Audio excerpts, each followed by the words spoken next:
какво правя при вас? Дошъл от София, в Сливен.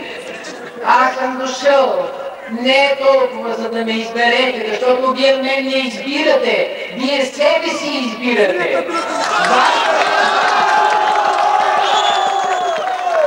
Вашето бъдеще. И съм дошъл за да върна усмивките на хората.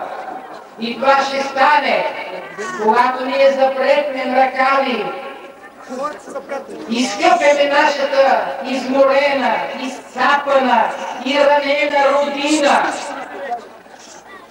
срещим нейните коси, направим я красива, облечем най-хубавата синя рокля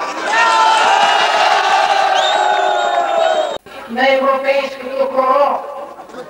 И ние трябва да бъдем сигурни, че тя няма да е на последно място. И много западни, богати момци, че искат да се хванат до нея.